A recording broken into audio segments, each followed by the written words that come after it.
I don't understand why we're doing this. We barely know these people. It's one day. Let's mix things up a bit. We are back with the very first edition of The Bite with LC in 2023, and I'm joined by writer and director Brandon Cronenberg, the son of legendary Canadian filmmaker David Cronenberg. Your third feature film, Infinity Pool, a new science fiction horror flick. Tell us about it. It hits theaters January 27th. We're very excited about it.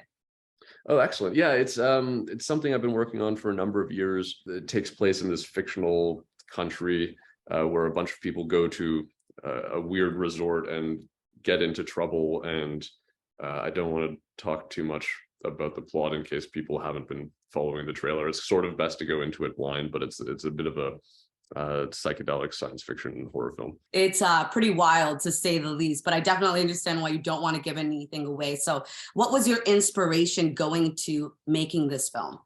So it actually started as a short story that I was working on. There's one scene towards the beginning that takes place and an execution, and that was essentially the story. So it was this kind of one piece of the film that then I expanded out into a feature. Did you feel a certain sense of obligation to graphically depict the moral decay in the wealthy's exploitation of the impoverished and underprivileged in your film? So the graphic elements of the film, to me, essentially support the narrative, which is driven by this psychological evolution or mutation.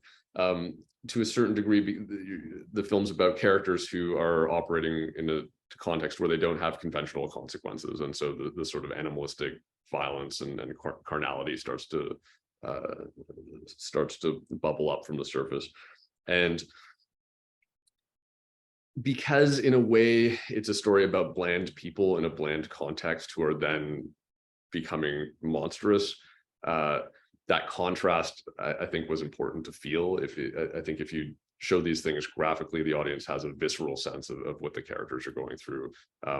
It isn't just on paper, it isn't just theoretical. And so to me, to really understand the character's psychology from the inside, you need to see it, or that enhances that experience rather than just suggesting it. Your key producing partner, Rob Cowderell, is from Nova Scotia. Tell us how that collaboration came to be. So Rob produced Hobo with a Shotgun from another East Coaster, Jason Eisner. It was shot by Kareem Hussein, my cinematographer, and it was made by Rhombus Media in Toronto. They were the production company. They also produced my first film.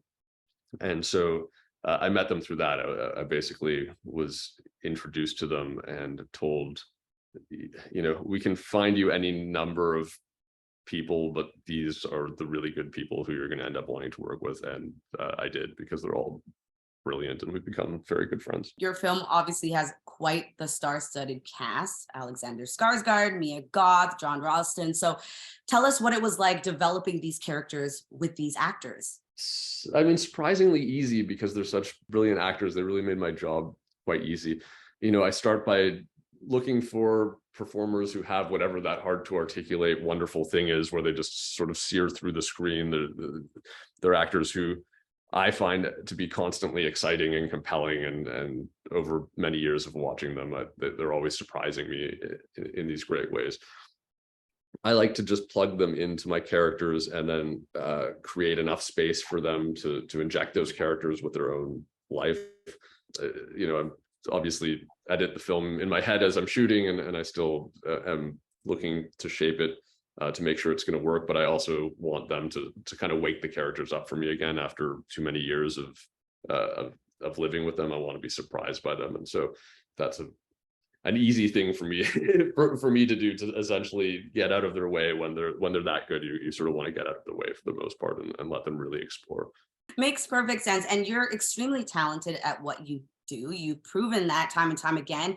And obviously your dad being the iconic filmmaker and Canadian, did you find it hard to pave your own way within the industry because of that? It was always, I guess, going to be a thing. When I got into film, obviously, I know that was always going to be something that people were interested in. So from my perspective, I've really just tried to honestly pursue my own artistic interests and impulses, and leave it to other people to decide to what degree.